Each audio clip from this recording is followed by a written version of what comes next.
hardship, Tinubu has been trying to play a game so that they don't put all blames on him. Bode George says, Abi, what kind of game has Tinubu been playing? That is the question. I know that the game he's playing is exactly what Peter Obi said. He has paid a lot of lunatics as propagandists to start writing and writing propaganda, for him. That is, it's a government of propaganda, government of lie. I thought with Lai Mohammed, lie will end in Nigeria. I've seen another version, another face of lying in politics.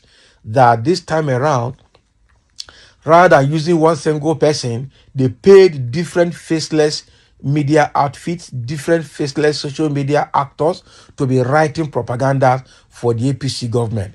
I am telling you, even Tinubu, even Buhari was not intelligent enough like this to use propagandists. He was using only Lai Mohammed, and all the lie of Buhari's government was on Lai Mohammed. But now in Tinubu's government, you can't put this on Ajurin Gelale alone. You can't put this on Bayo Nanoga alone.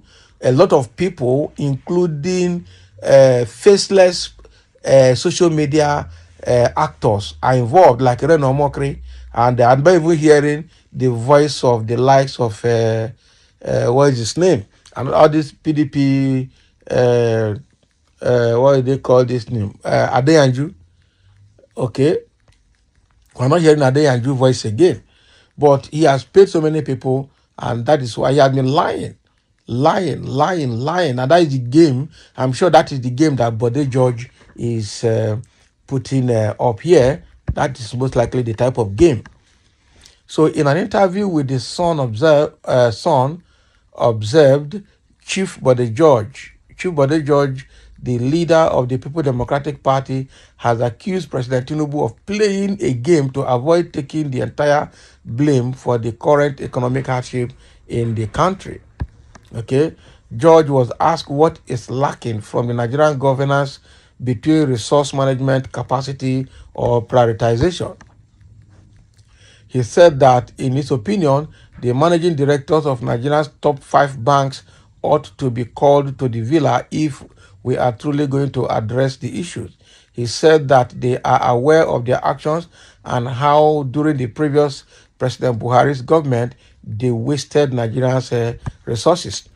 Quoting him, Bola Tinubu has been trying to play some kind of game so that they don't put all the blame on him. What kind of game?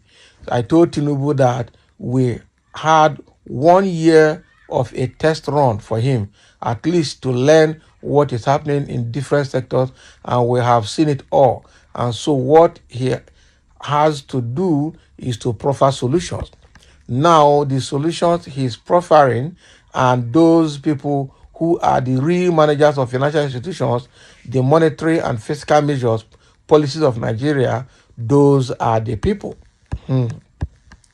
Now you brought them back to be your advisors. So what are they going to talk to you about? What do they manufacture in the banks exactly?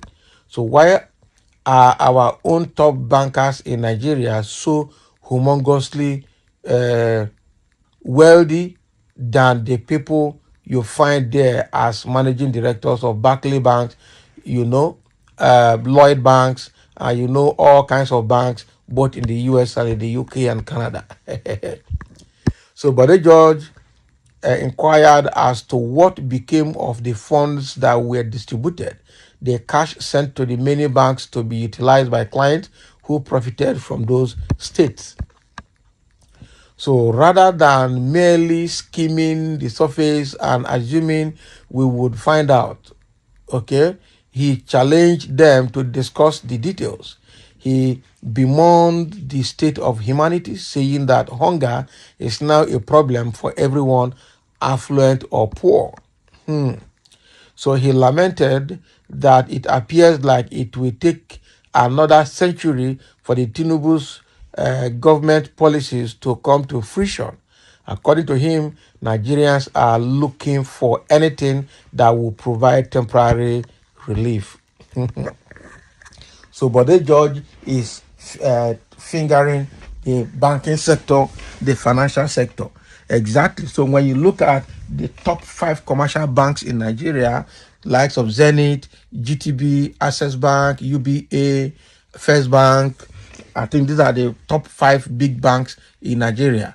Bring them together, okay? And then you bring the CBN governor. What is CBN governor's antecedent? Okay, what are his credentials? And then these other commercial banks that the CBN has been giving all the dollars to manage and giving them money to cushion the economy, what have they been doing with it? That's the question. I know that Tinubu went and set up economic team, bringing the likes of Jimovia, Dangote, and all these top shots to become his economic advisors in the economic team. What have they achieved since they entered there? The question that these are the people holding the economy to ransom.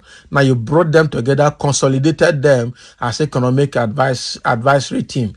Now what have they achieved? You've only succeeded in giving them more power to consolidate their resources and investments in Nigeria, still holding the country to ransom. That is it. So I think Bode George, to a very large extent, is correct in what he's asking. What has these people now offered to us? That is the question. If you mean business, bring them to Abuja and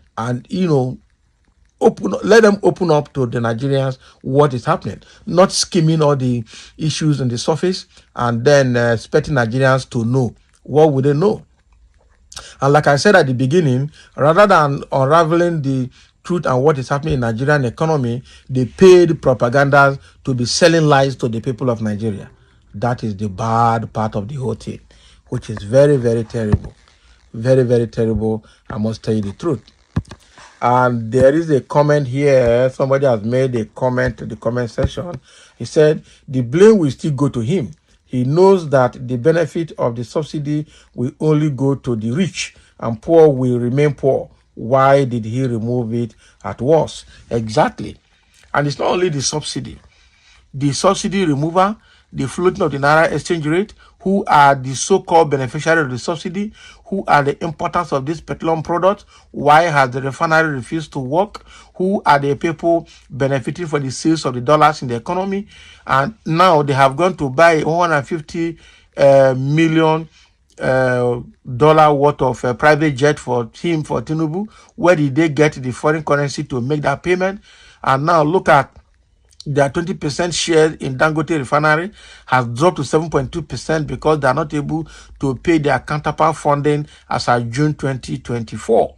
So you now see that Tinubu cannot exonerate himself from what is happening, and he cannot say he will not take the blame, because from day one, right from the first day, May 29, 2023, when he was being inaugurated, he removed first subsidy, which was not part of his inaugural speech. So he cannot avoid taking the blame. No matter how he plays the game won't work for him. It will definitely come to him whether he likes it or not. So that is it. Thank you for listening, and let's have your comment about what you, Bode George, has said.